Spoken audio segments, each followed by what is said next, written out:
اس لیے میں کہتا ہوں مولوی اتنی پیڑی شے اللہ دے بندے ہو کہ وقت دے پیغمبر دی گل کوئی نہیں جی سندا، تہاڈی میری کنے سننے؟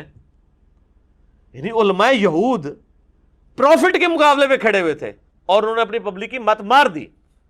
10 یہودی بھی ایسے نہیں تھے جو آپ پہ ایمان لائے ہوں آپ کی مبارک زندگی کے اندر۔ کیوں؟ بغیم بینہم، مولوی ان کے بڑے بڑے جو پادری بیٹھے ہوئے تھے وہ کہتے تھے یہ کل کے چھوکرا آ کے ہمیں بتائے گا۔ الحمدللہ رب العالمین والصلاة والسلام علی سید الانبیاء والمرسلین، اما بعد فاعوذ باللہ من الشیطان الرجیم، بسم اللہ الرحمن الرحیم۔ مرزا جیلمی اپنے کئی بیانات میں اور کئی لیکچرز میں اللہ رب العزت کے بارے میں، انبیاء کرام علیہم السلام کے بارے میں، قرآن مجید کے بارے میں، صحابہ کرام علیہم رضوان کے بارے میں ایسے ایسے جملے اور ایسے ایسے نزیبہ کلمات کہہ چکا ہے جو یقیناً توہین اور گستاخی کے زمرے میں آتے ہیں، اور ایسے عقائد مرزا جیلمی بیان کرتا ہے کہ جو گستاخانہ اور کفری عقائد ہیں، جس پر علماء نے مرزا جیلمی کو متنبہ کیا کہ تمہارے یہ عقائد، تمہارے یہ نظریات اور بیانات یہ گستاخانہ اور کفریہ ہیں، تم ان سے توبہ کرو اور رجوع کرو۔ بجائے اس کے کہ مرزا جیلمی ان سے توبہ اور رجوع کرتا، مرزا نے اپنی صفائی میں باقاعدہ بیانات دینے شروع کر دے اور علماء کو کوسنے شروع کر دیا۔ بالآخر مرزا جیلمی کے اوپر اسی سلسلے میں FIR کروائی گئی اور اس میں یہی قانونی اداروں سے استدعا کی گئی کہ مرزا جیلمی کے اوپر قانونی کارروائی کی جائے۔ اس نے ایسے عقائد و نظریات اللہ رب العزت کے بارے میں، انبیاء علیہم السلام کے بارے میں توہین امیز اور گستاخانہ اس نے جملے بولے ہیں جس پر قانونی اس کے اوپر جو ہے وہ کارروائی بنتی ہے، FIR کروائی گئی۔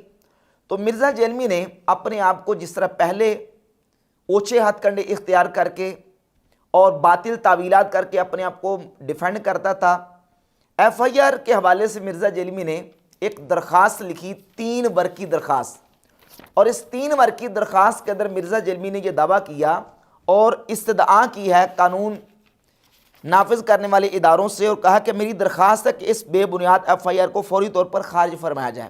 یہ بے بنیاد FIR، میرے اوپر جو الزامات لگے ہیں یہ بے بنیاد ہیں اور میرے اوپر یہ الزامات انہوں نے غلط لگائے ہیں۔ اور پھر مرزا جیلمی نے بزام خیش 8 الزامات کے جوابات دینے کی کوشش کی ہے اور یہ ثابت کرنے کی کوشش کی ہے کہ میرے خلاف یہ الزامات بے بنیاد اور جھوٹے ہیں۔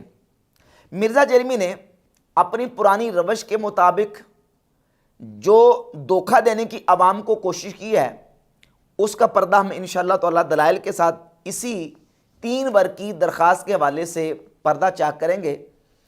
سب سے پہلے اس نے جو 8 الزامات کے طور پر اس نے ان 8 گستاخانہ جو اس کے عقائد تھے ان کا جواب دینے کی کوشش کی ہے۔ الزام نمبر 1، اب مرزا نے اس کو الزام کا عنوان دیا ہے، جبکہ حقیقت یہ ہے کہ مرزا جیلمی نے جو بیان سابقہ پہلے دیا تھا، اس نے یہ بیان دیا تھا کہ مدینہ کے یہودی وہ نبی صلی اللہ علیہ وآلہ وسلم کو کہتے تھے یہ کل کا چھوکرا ہمیں آ کے سمجھائے گا۔ یہ سٹیٹمنٹ اور بیان تھا مرزا جیلمی کا، اور اس پر اس کی گرفت کی گئی کہ تم نے یہ جملہ اپنی طرف سے بنا کے کہا ہے، نہ تو مدینہ کے یہودیوں نے یہ جملہ کہا ہے اور نہ یہ جملہ اس موقع پر بن سکتا ہے۔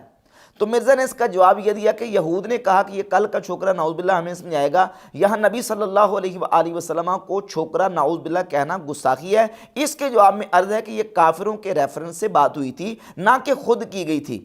قرآن میں اللہ تعالیٰ نے کافروں کی طرف سے نبی صلی اللہ علیہ وآلہ وسلم پر لگائے گئے گستاخانہ الزامات کو 12 نقل کیا ہے۔ اسے کہا جاتا ہے نقل کفر، کفر نباشت۔ مثلا وہ کہتے تھے یہ دیوانہ ہے، یہ جھوٹا ہے، یہ جادوگر ہے، اسے پریشان خواب آتے ہیں، نعوذ باللہ تعالیٰ۔ یہ جملے نقل کر کے مرزا جیلمی نے اپنے آپ کو ڈیفینڈ کرنے کی اس درخواست میں کوشش کی ہے، اور یہ کہنے کی کوشش کی ہے کہ دراصل یہ جو جملہ میں نے کہا ہے کہ یہودی یہ کہتے تھے کہ یہ کل کا چھوکرا کے میں سمجھائے گا، یہ میں نے نقل کفر، کفر نباشت کے طور پر کہا ہے۔ اور یہ بات کر کے مرزا جیلمی خود پھنس گیا۔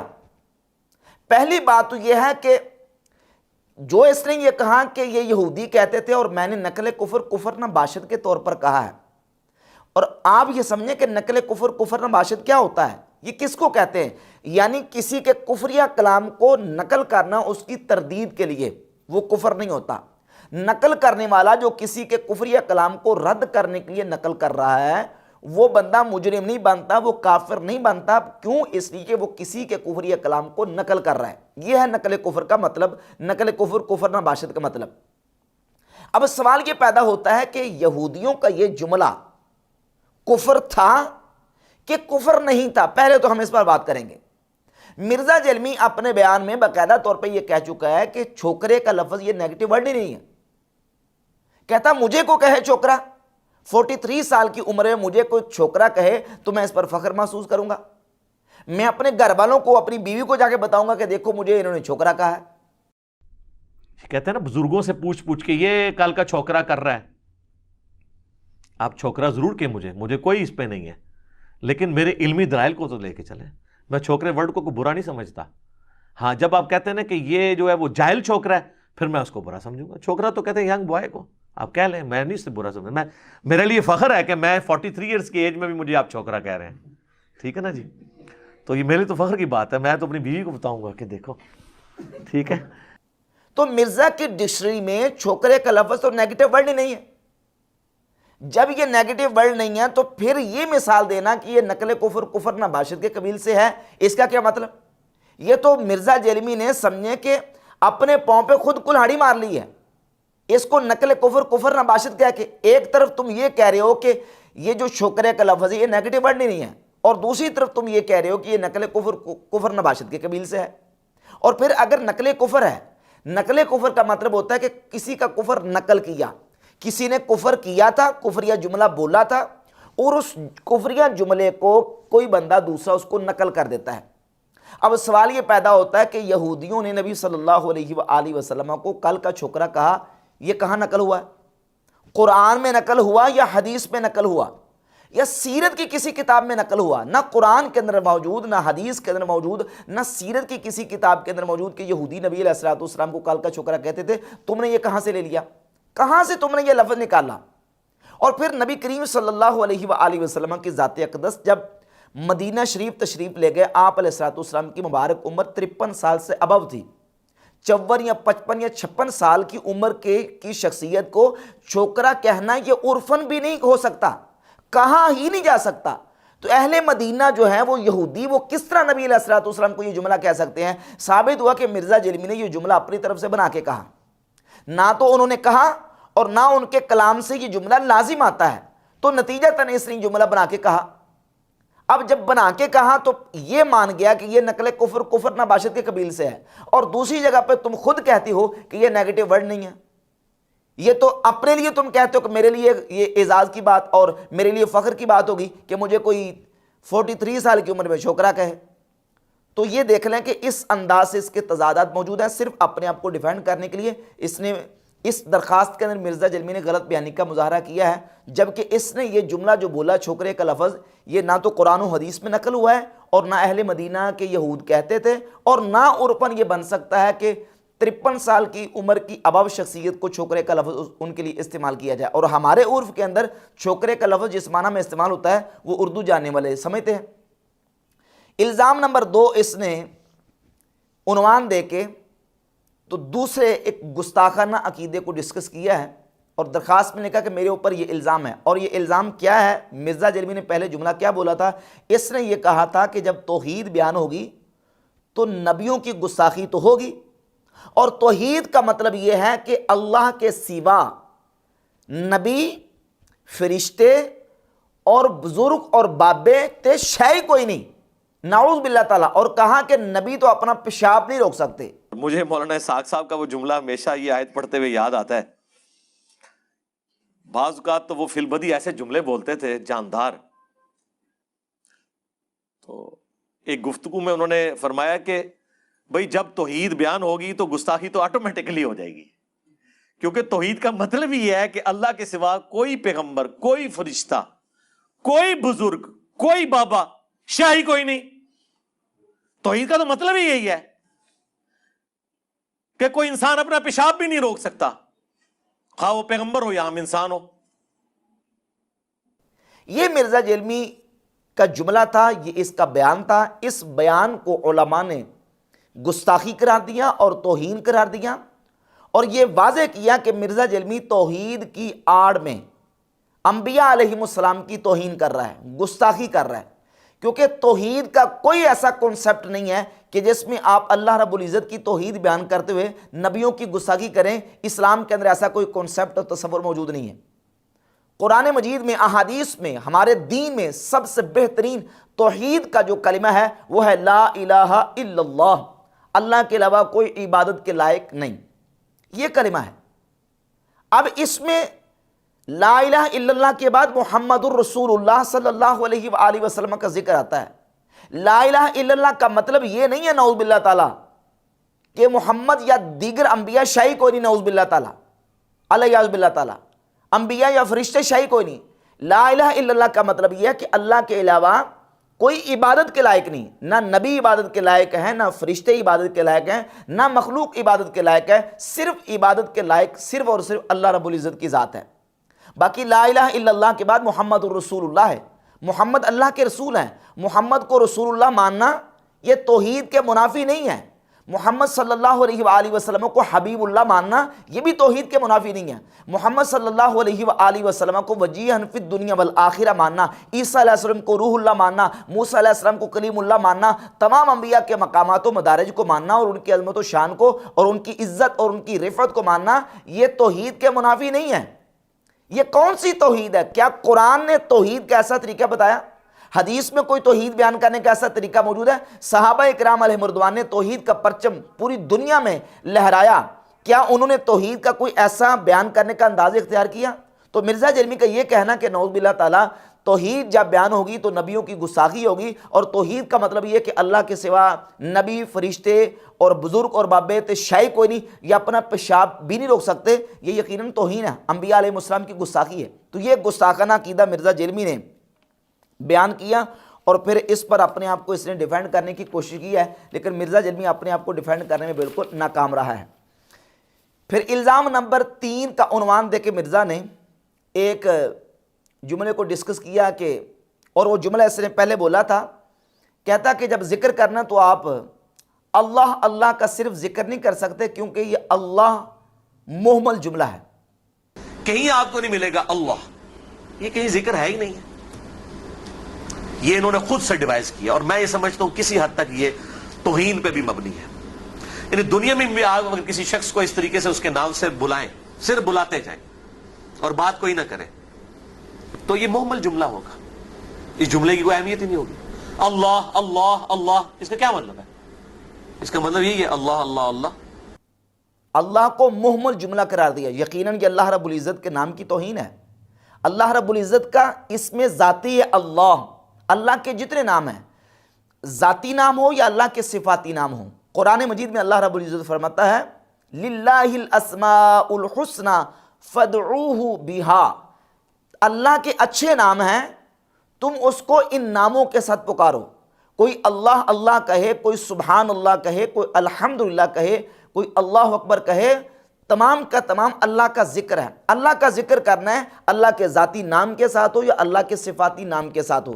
اللہ، یہ اللہ رب العزت کا ذاتی نام ہے۔ اور اللہ کون ہے؟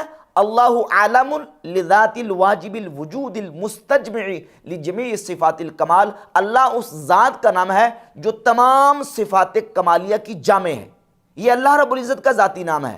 قرآن مجید میں اللہ رب العزت ارشاد فرماتا ہے یا ایھا الذین آمنوا اذکروا اللہ ذکرا کثیرا، اے ایمان والو اللہ کا ذکر کثرت کے ساتھ کرو۔ چاہے اللہ کا نام اللہ کہہ کے ذکر کرے، سبحان اللہ کہہ کے، الحمدللہ کہہ کے، اللہ اکبر کہہ کے، سارے اللہ کے نام ہیں، اور اللہ کے کسی بھی نام کے ساتھ اللہ کا ذکر کیا جا سکتا ہے۔ اب اللہ کے اسم جلالت کو، اللہ کو مہمل کلمہ کہنا یہ اللہ کے نام کی گستاخی ہے، کیونکہ مہمل کہتے ہیں بے معنی، جس کا کوئی معنی نہیں ہے، بے معنی۔ اور اللہ رب العزت کا نام ذاتی یہ معنی رکھتا ہے، اس کو بے معنی قرار دینا، اس کو مہمل قرار دینا، نعوذ باللہ تعالیٰ، یہ اللہ رب العزت کے نام کی گستاخی ہے۔ اور جہاں تک مرزا کا یہ کہنا کہ حدیث میں کہیں اللہ کے، صرف اللہ اللہ کے نام کا ذکر کرنا یہ ثابت نہیں ہے، اس لیے میں نے کہا تھا کہ یہ صرف نہیں بولنا چاہیے اور یہ مہمل جملہ ہے، جبکہ حدیث کیا کہتی ہے؟ صحیح مسلم کے اندر 375 اور 376 نمبر حدیث ہے، نبی پاک صلی اللہ علیہ وآلہ وسلم نے فرمایا لا تقوم الساعة حتى لا يقال في الارض اللہ اللہ۔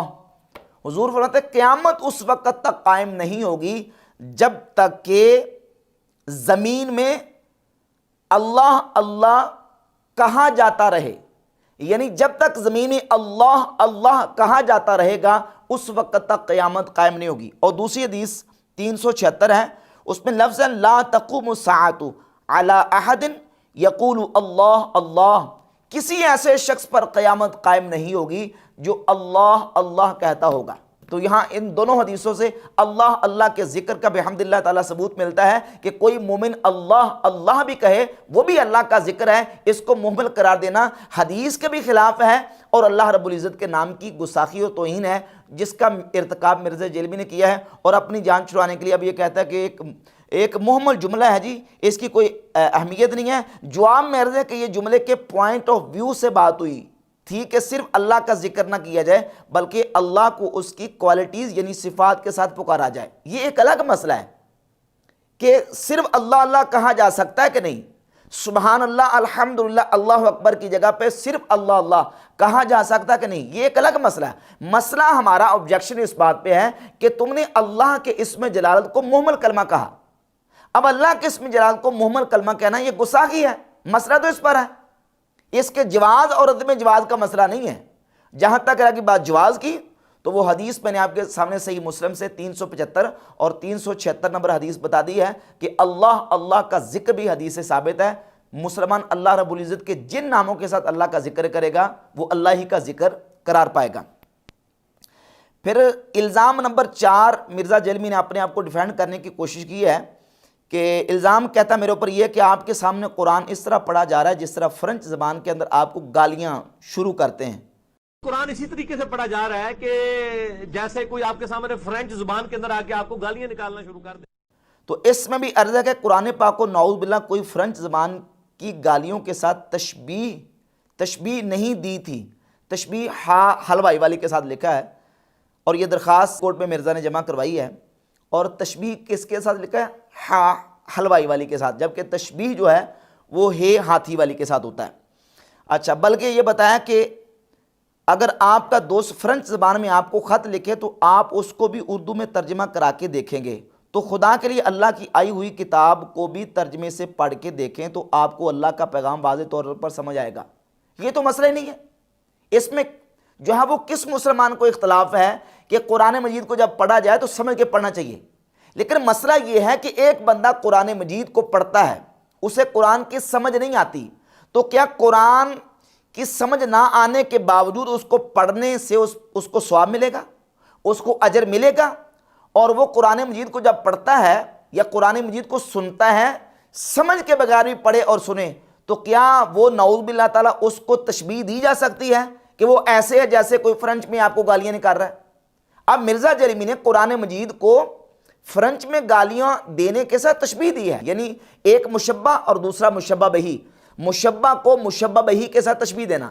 یہاں مرزا جیلمی نے قرآن مجید کی تلاوت کو گالیوں کے ساتھ تشبیہ دی ہے اور اللہ رب العزت کے کلام کی تلاوت کی توہین اور گستاخی کا ارتکاب کیا ہے، اور آپ اپنے آپ کو ڈیفینڈ کر رہے کہ میں نے تو اس طرح کہا تھا اور اس طرح اور یوں اور ایسے اور ویسے کہا تھا، جبکہ حقیقت یہ ہے کہ اس نے قرآن مجید کو گالیوں کے ساتھ نعوذ باللہ تعالیٰ تلاوت کو تشبیہ دیا، اور یہ مرزا جیلمی کا گستاخانہ جو جملہ اور عقیدہ تھا۔ پھر الزام نمبر 5 اور الزام نمبر 6 کے تحت مرزا نے 2 چیزوں کو ڈسکس کیا ہے، آپ ان دونوں کے اندر تضاد دیکھ لیں۔ مرزا نے ایک جملہ بولا تھا اور کہا تھا کہ قادیانی اس لیے کافر ہیں کہ وہ مرزا غلام قادیانی کو نبی نام ماننے کی وجہ سے ہمیں کافر کہتے ہیں، وہ ہمیں کافر کہنا چھوڑ دیں تو ہم بھی انہیں کافر کہنا چھوڑ دیں گے۔ اور انہوں نے کہا جو غلام قادیانی کو نبی نہیں مانتا ہم اسے کافر سمجھتے ہیں، تو جو ہمیں کافر کہہ رہا ہے پھر ہم حق رکھتے ہیں کہ ہم اسے کافر کہیں۔ اور میں نے کئی دفعہ یہ گولڈن کوٹ اپنا بیان کیا ہے لوگوں کے سامنے کہ اگر قادیانی ہمیں کافر کہنا چھوڑ دیں تو ہم ان کو کافر نہیں کہیں گے، لیکن یہ کبھی نہیں ہوگا۔ یہ جملہ تھا مرزا جیلمی کا، اور اس پر آبجیکشن علماء نے لگایا، علماء نے اس پر گرفت کی اور اس کی پکڑ کی کہ یہ جملہ جو ہے تمہارا، اس کا نتیجہ جو نکلتا ہے وہ لوگوں کے سامنے ہے کیا قادیانی اس لیے کافر ہیں کہ وہ ہمیں مرزا غلام قادیانی کو نام ماننے کی وجہ سے کافر کہتے ہیں، یا کہ غلام قادیانی کو ماننے والے قادیانی چاہے لاہوری گروپ ہو یا ربوہ گروپ ہو، وہ اس لیے کافر ہیں کہ وہ مرزا غلام قادیانی کو اپنا مذہبی پیشوا مانتے ہیں، چاہے نبی کہہ کے مانے چاہے 14ویں صدی کا مجدد کہہ کے مانے؟ تو مرزا غلام قادیانی کے ماننے والے دونوں پارٹیاں، دونوں گروہ، چاہے ربوہ گروپ ہو چاہے لاہوری گروپ ہو، دونوں کافر ہیں، کیونکہ یہ مرزا غلام قادیانی کو اپنا کم از کم مذہبی پیشوا ضرور مانتے ہیں۔ ربوہ گروپ نبی مانتے ہیں اور لاہوری گروپ اس کو 14ویں صدی کا مجدد اور مسیح موعود مانتے ہیں۔ اب اصل میں مرزا جیلمی جو ہے یہاں عقیدہ ختم نبوت کے انکار کی شناعت جو ہے اس کو کم کرنا چاہ رہا ہے، اس شناعت اور برائی جو ہے اس برائی کو مرزا جیلمی ہلکا کرنا چاہ رہا ہے، جبکہ مسلمان اس بات پر متفق ہیں اور مسلمانوں کا اجماع ہے کہ قادیانی دونوں گروپ کافر ہیں، کیونکہ یہ دونوں کے دونوں گروپ مرزا غلام قادیانی جو کہ نبی کریم صلی اللہ علیہ وآلہ وسلم کی ختم نبوت کا منکر تھا اس کو مانتے ہیں، اور مرزا غلام قادیانی مجمع علیہ متفق علیہ کافر ہے، اس کو مسلمان ہی کم از کم ماننے والا چاہے وہ قادیانی ہو یا غیر قادیانی وہ مسلمان کہلانے کا حقدار نہیں ہے۔ اب مرزا نے ایک نئی چال چلی، کہتا جی وہ اس لیے کافر ہیں کہ وہ ہمیں کافر کہتے ہیں، وہ ہمیں کافر کہنا چھوڑ دیں تو ہم بھی ان کو کافر نہیں کہیں گے۔ تو جہاں تک تعلق ہے لاہوری گروپ کا، میں نے 12 مرتبہ یہ حوالہ جات پیش کی کہ لاہوری گروپ جو ہے وہ نہ صرف مرزا جیلمی کو بلکہ پوری دنیا کے اندر جتنے کلمہ گو ہیں تمام کلمہ پڑھنے والوں کو مسلمان مانتے ہیں، حتیٰ کہ وہ لاہوری گروپ قادیانیوں کو بھی اور باقی جتنے لوگ موجود ہیں کلمہ پڑھنے والے ان تمام کو وہ مسلمان مانتے ہیں۔ مرزا جیلمی کے نزدیک لاہوری گروپ تو ان کو تو مسلمانی کا سرٹیفکیٹ پکا مل گیا، رہ گئی بات جو ربوہ گروپ ہے، تو ربوہ گروپ کے بھی جو بڑے ان کے خلیفہ ہیں ان کے بیانات آن دا ریکارڈ آن کیمرہ موجود ہیں، وہ بھی کہتے ہیں کہ ہم کلمہ پڑھنے والوں کو مسلمان مانتے ہیں، ہم آپ کو مسلمان مانتے ہیں۔ اس لیے جو شخص اپنے آپ کو مسلمان کہے یا کلمہ پڑھ لے اس کو غیر مسلم کہنے کا کسی کو کوئی حق نہیں ہے، نہ جماعت احمدیہ کو ہے نہ کسی اور جماعت کو ہے۔ اس لیے ہم آپ کے اقرار کے خلاف کبھی فتویٰ کوئی نہ دیتے ہیں، نہ آج تک کبھی دیا ہے۔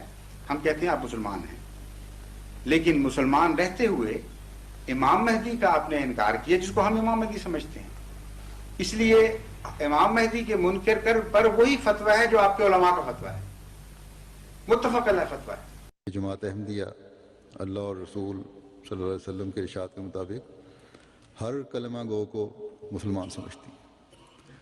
کسی مسلمان شخص کے لیے کسی شخص کے مسلمان ہونے کے لیے اتنا ہی کافی ہے کہ وہ لا الہ الا اللہ محمد رسول اللہ کا اقرار کرتا ہو، اور یہی حدیث سے ثابت ہے۔ مرزا جیلمی کو مسلمان مان رہے ہیں تو کیا نعوذ باللہ تعالیٰ وہ ہمیں مسلمان مان لے تو ہم ان کو مسلمان مان لیں، وہ ہمیں وقت کا ولی بھی مانیں، وقت کا بہت بڑا جو نا وہ مرد مومن بھی مانیں تو وہ تب بھی کافر ہیں، کیونکہ وہ مرزا غلام قادیانی کو اپنا مذہبی پیشوا مانتے ہیں، وہ اپنا روحانی پیشوا مانتے ہیں، اس لیے وہ دونوں کے دونوں گروپ کافر ہیں۔ اب مرزا جیلمی نے یہاں یہ کہا ہے کہ کہتا ہے یہ سیم سٹیٹمنٹ شاہ احمد نورانی صاحب نے 1973 میں دی تھی کہ بھٹو صاحب یہ تو آپ کو بھی کافر مانتے ہیں تو ہم انہیں کافر کیوں نہ کہیں، یہ تو ہم کو کافر مانتے ہیں۔ تو جب بھٹو صاحب نے ان کو پوچھا تو انہوں نے کہا کہ ہاں ہم آپ کو کافر مانتے ہیں، تو اس پہ یہ فیصلہ ہوا کہ جب یہ مسلمانوں کو کافر کہہ رہے ہیں تو ان پہ کفر کا فتویٰ لگے گا، یعنی پارلیمنٹ میں قادیانیوں کو کافر اس لیے قرار دیا گیا کہ وہ مسلمانوں کو کافر مانتے ہیں۔ ان کو کافر قرار دینے کی مین وجہ یہ نہیں تھی کہ وہ ختم نبوت کے منکر ہیں یا وہ مرزا قادیانی کو مانتے ہیں، مرزا قادیانی کو اپنا مذہبی پیشوا مانتے ہیں، ان کو کافر قرار دینے کی بنیادی وجہ یہ نہیں ہے۔ مرزا کس طریقے سے اس درخواست کے اندر جو ہے وہ ایک دجل سے کام لے رہا ہے، جبکہ حقیقت یہ ہے کہ قادیانی اس لیے کافر قرار دیے گئے ہیں کہ وہ ختم نبوت کے منکر ہیں، مرزا غلام قادیانی کو ماننے والے ہیں۔ اچھا، اس کے بالکل برعکس ساتھ ہی الزام نمبر 6 کا عنوان دے کے اس نے یہ کہا کہ میرے اوپر الزام یہ ہے کہ میں یہ کہتا ہوں کہ اپنے علم کی بنیاد پہ کوئی شخص اگر کسی صحابی کو طویل کی غلطی کی وجہ سے کافر بھی کہہ دیتا ہے تو وہ کافر نہیں ہوتا۔ صحابی کو اگر کوئی کافر کہے تو وہ مرزا جیلمی کہتا ہے کہ دلائل موجود ہیں کہ وہ کافر نہیں ہوتا، سوال یہ پیدا ہوتا ہے پھر قادیانی تمہیں پوچھیں گے نہیں کہ اگر کوئی صحابی کو کافر کہہ دے، ابو بکر عمر عثمان و علی رضی اللہ تعالیٰ عنہ مجمعین کو کافر کہہ دے، نعوذ باللہ تعالیٰ، وہ تمہارے بیان کے مطابق کافر نہیں ہوتا، تو اگر مرزا غلام قادیانی کے ماننے والے باقی مسلمانوں کو کافر کہہ دیں، وہ کافر کس بنیاد پہ ہو جائیں گے؟ یہ تو بالکل ہی متضاد دعویٰ مرزا جرمی نے کیا. یعنی کوئی حضرت علی کو، حضرت عثمان کو، حضرت عمر کو، حضرت ابو بکر صدیق رضی اللہ تعالیٰ عنہ مجمعین نعوذ باللہ تعالیٰ، ان میں سے کسی کو کافر کہتا ہے اعوذ باللہ تعالیٰ، تو وہ مرزا جرمی کے نزدیک کافر نہیں ہوتا. اب آپ خود دیکھیں کہ یہ کتنا متضاد دعویٰ مرزا جرمی کا. ایک طرف یہ کہہ رہا ہے کہ قادیانی اس لیے کافر ہیں کہ وہ ہمیں کافر کہتے ہیں، اور دوسری طرف یہ کہتا ہے کہ کوئی شخص اگر اپنے علم کی بنیاد پہ صحابہ کو کافر کہہ دیتا ہے تو وہ کافر نہیں ہوتا. بھائی جو صحابہ کو کافر کہہ دے وہ کافر نہیں ہوتا، تو جو باقی بعد والے مسلمانوں کو کافر کہہ دے وہ کس بنیاد پہ کافر ہے؟ تو قادیانیوں کی اگر کفر کی یہی وجہ ہے تو اس وجہ کا تو تم خود جو نا الزام نمبر 6 کے تحت انکار کر رہے ہو کہ اپنے علم کی بنیاد پہ اگر صحابہ کو کوئی شخص کافر کہہ دیتا ہے تو وہ کافر نہیں ہوتا، تو پھر مسلمانوں بعد والے مسلمانوں کو کافر کہنے والا کافر کیسے ہو جائے گا؟ تو اس کا مطلب یہ ہے کہ جو بنیاد تم نے قادیانیوں کے کفر کے حوالے سے بیان کی ہے اس بنیاد کا تو تم خود الزام نمبر 6 کے اندر اس کا انکار کر رہے ہو. تو اس طرح متضاد دعوے مرزا جرمی نے اس درخواست کے اندر بھی کیے ہیں. اور پھر الزام نمبر 7 کے تحت مرزا جرمی نے یہ لکھا ہے کہ میرے اوپر الزام ہے کہ میں کہتا ہوں کہ صحابی ہونا کوئی فضیلت کی بات نہیں ہے، جبکہ اس نے بیان دیا تھا سیدنا عمر ابن العاص رضی اللہ تعالیٰ کی وفات کا ذکر کرتے ہوئے صحیح بخاری کی 321 نمبر حدیث کو جب اس نے ڈسکس کیا تو اس حدیث کو بیان کرتے ہوئے اپنی طرف سے اس نے ایڈیشن کر کے لفظ کی، اپنی طرف سے لفظ کو درمیان میں گسیڑا اور گسیڑ کے اوپر اس کے تبع آزمائی کرنی شروع کر دی. وہ حدیث اس کا مضمون یہ ہے کہ سیدنا عبداللہ بن عمر ابن العاص رضی اللہ تعالیٰ عنہ فرماتے ہیں کہ میرے والد گرامی قدر حضرت عمر ابن العاص رضی اللہ تعالیٰ عنہ اپنے وقت وصال رو رہے تھے، تو میں نے ان سے کہا کہ آپ رو رہے ہیں جبکہ اللہ کے نبی صلی اللہ علیہ وآلہ وسلم نے آپ کو یہ بشارت نہیں عطا فرمائی، حضور نے یہ بشارت عطا نہیں فرمائی، تو ان کو حضور علیہ الصلوۃ والسلام کی دی گئی بشارتیں یاد کروائیں. اب وہاں ذکر تھا بشارتوں کا، اور مرزا جرمی نے اس میں یہ لے آیا، کہتا ہے کہ عبداللہ بن عمر نے کہا کہ آپ نے جنگ یرموک نہیں لڑی، آپ نے فلاں جنگ نہیں لڑی، آپ نے نبی علیہ السلام کی صحبت نہیں پائی. حالانکہ اس میں حضرت عبداللہ بن عمر جو بیان کریں وہ یہ کہہ رہے ہیں کہ آپ کو نبی علیہ الصلوۃ والسلام نے فلاں چیز کی بشارت نہیں دی، فلاں چیز کی بشارت نہیں دی. بشارتوں کا ذکر ہو رہا ہے اس میں، چونکہ حضرت عمر بن العاص کی فضیلت ثابت ہوتی تھی، تو مرزا جرمی وہاں جو نا وہ الفاظ کو حذف کر گیا اور اپنی طرف سے الفاظ اس میں ایڈ کر دیے کہ کیا آپ نے نبی علیہ السلام کی صحبت نہیں پائی، آپ نے جنگ یرموک نہیں لڑی. اور پھر صحبت، صحابیت کا اور کلمہ پڑھنے کا آپس میں کمپیریزن مرزا نے کروایا. کہتا جی کہ صحابی ہونا فضیلت نہیں ہے، بڑی فضیلت کلمہ شریف پڑھنا ہے، لا الہ الا اللہ محمد الرسول اللہ صلی اللہ علیہ وآلہ وسلم کا اقرار ہے.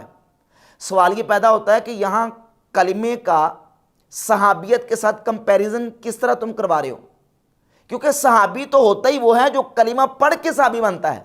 صحابی اس خوش نصیب کو کہتے ہیں جس نے نبی پاک صلی اللہ علیہ وآلہ وسلم کی ذات اقدس کی ایمان کی حالت میں صحبت پائی ہو. ایمان پہلے ہے، کیونکہ ایمان کے بغیر صحابیت متحقق نہیں ہے. ایمان کی حالت میں دنیا سے چلا گیا ہو اس کو صحابی کہا جاتا ہے، کیونکہ صحابی بنتا ہی وہ ہے، ہوتا ہی وہ ہے جو نبی کریم علیہ الصلوۃ والسلام کی ذات اقدس کا کلمہ پڑھتا ہے، مسلمان ہو جاتا ہے. اور اس نے اس طرح کمپیریزن کروا کے اپنی طرف سے تبع آزمائی کرتے ہوئے وہاں صحابیت کے فضل اور فضیلت کا انکار کیا، اور پھر آگے جا کے مثالیں پہ دیتا ہے اور کہتا ہے کہ جناب امتی ہونا فضیلت ہے یا مسلمان ہونا فضیلت ہے. حالانکہ دیکھیں امتی اور مسلمان، جب ہم جنرلی بات کرتے ہیں امتی کی تو امتی سے مراد مسلم ہی ہے، نبی پاک صلی اللہ علیہ وسلم کی ذات اقدس پر ایمان لانے والا مسلمان. اب امتی جو امت اجابت میں سے ہے، امتی اور مسلم کے درمیان کوئی آپس میں تقابل ہے؟ امتی مسلم ہے اور مسلم حضور علیہ السلام کا امتی ہے. تو اس طرح کر کے اس نے وہاں بات کی تھی اور اس میں اس نے ایک جملہ بولا تھا اور اس جملے کا مفہوم وہی نکلتا ہے کہ اس نے صحابیت کی فضیلت کا انکار کرنے کی دبے لفظوں میں کوشش کی تھی. پھر الزام نمبر 8 کے تحت اس نے یہ کہا کہ میرے اوپر الزام ہے کہ میں کہتا ہوں کہ موبائل سے دیکھ کر قرآن پڑھنے والے کو صحابہ سے زیادہ ثواب ملتا ہے. ان کو بتائیں، آپ علمی جواب دیں کہ صحابہ کے زمانے میں جو مصحف ہے نا، یہ مصحف قرآن ریٹن فارم میں، یہ کسی صحابی کے پاس نہیں تھا.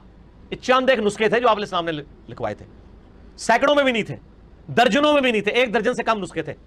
تو صحابہ کرام قرآن پڑھا کرتے تھے زبانی. تو زبانی قرآن پڑھنے والوں کو اگر ثواب مل رہا ہے تو موبائل پہ پڑھنے والے کو کیوں نہیں ملے گا؟ تو 2 کام کر رہا ہے کہ زبانی بھی پڑھ رہا ہے اور حروف بھی دیکھ رہا ہے. باقی جو آپ نے تیسرا ثواب نکالنا ہے کہ جی وہ قرآن چونکہ جب تک مصحف ہاتھ میں پکڑا ہوگا، یہ پکڑنے کا ثواب الگ سے ہے، یہ تیسرا ثواب ہے. اس کو پکڑ کے رکھیں، یہ ایک ثواب ہے.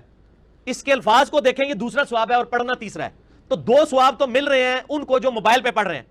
صحابہ کو تو 1 ثواب ملتا تھا، وہ زبانی پڑھتے تھے. موبائل پہ پڑھنے والے کو 2 ثواب مل رہے ہیں، وہ دیکھ رہے ہیں الفاظ اور پڑھ بھی رہے. پکڑنے والا آپ کی نظر میں نہیں ہے نا، چلے ہم وہ مان لیتے ہیں آپ کو خوش کرنے کے لیے، لیکن پھر بھی صحابہ سے زیادہ ثواب مل رہا ہے عام بندے کو، کیونکہ الفاظ دیکھ بھی رہے اور پڑھ بھی رہے. اے پھکی جے انجینئرنگ کریں گے تھوڑے نال، اللہ دے فضل نال ایسی انجینئرنگ ہوئے گی کہ بھول جاؤ گے سب کچھ. تو آج کے دور میں جو موبائل سے دیکھ کے پڑھ رہا ہے اس کو صحابہ کرام جو زبانی پڑھتے تھے اس سے زیادہ ثواب ہے، اگر ان کا وہ لیول اور نیت بھی اس لیول کی ہو. وہ ایک علیحدہ سے بات ہے، اس میں نہیں ہم پڑھ رہے. میں اوورآل گنتی کی بات کر رہا ہوں کہ ایک بندہ دیکھ رہا ہے اور ساتھ پڑھ بھی رہا ہے، یہ ڈبل ثواب ہے. اور ایک بندہ صرف زبانی پڑھا. صحابہ تو زبانی پڑھتے تھے. حالانکہ یہ جملہ اس نے بولا ہے ایک سوال کے جواب میں، جس میں سوال میں کسی صحابی کا ذکر نہیں تھا، نہ صحابی سے کسی ثواب کا تقابل تھا. اس نے خود جان بوجھ کے اس میں صحابہ کے ذکر کو ایڈ کیا اور اس میں اس بات کو گسیڑ کے مرزا جرمی لے کے آیا اور ٹونٹ کرتے ہوئے علماء کے اوپر اس نے یہ کہا کہ دیکھیں آج کے دور میں جو موبائل سے دیکھ کے قرآن پڑھتا ہے نا، دیکھ کے قرآن پڑھتا ہے، اس کو صحابہ سے زیادہ ثواب ملتا ہے، کیونکہ صحابہ کے پاس مصحف نہیں تھے اور وہ قرآن پاک کو زبانی پڑھتے تھے، اور زبانی قرآن پاک پڑھنے والے کو 1 ثواب ملتا ہے اور اوپر سے دیکھ کے پڑھنے والے کو ڈبل ثواب ملتا ہے. تو اس اعتبار سے ایک عام شخص، عام کا لفظ مرزا نے بولا ہے کہ عام شخص کو جو نا وہ صحابی کی بنسبت ڈبل ثواب ملتا ہے، جو صحابی مصحف کو دیکھے بغیر زبانی قرآن پاک کی تلاوت کرتے تھے. جبکہ صحابی قرآن پاک کو اوپر سے دیکھ کے پڑھیں یا زبانی پڑھیں، صحابی کے عمل کا مقابلہ غیر صحابی نہیں کر سکتا. کیوں؟ اس لیے کہ نبی پاک صلی اللہ علیہ وآلہ وسلم کی واضح حدیث صحیح بخاری کی ہے، تم میں سے کسی شخص کا احد پہاڑ کے برابر سونا خیرات کرنا میرے ایک صحابی کے 1 مد یا نصف مد تک نہیں پہنچ سکتا. نبی پاک صلی اللہ علیہ وآلہ وسلم نے تو صحابہ اکرام علیہم رضوان کے ثواب کی جو فضیلت ہے اور ان کا جو مرتبہ ہے وہ واضح طور پر بیان فرمایا. اور مرزا جرمی کہہ رہا ہے کہ ایک عام شخص جو ہے اس کو صحابی کے بنسبت ڈبل ثواب ملتا ہے جو صحابی زبانی قرآن پاک پڑھتے تھے. تو اس طرح یہ ساری چیزیں اس نے کہی ہوئی ہیں، اور اب جو نا وہ باطل تعویلات کر کے اپنے آپ کو ڈیفینڈ کرنے کی کوشش کر رہا ہے، جبکہ مرزا جرمی کے پاس ان چیزوں کا جواب موجود نہیں ہے.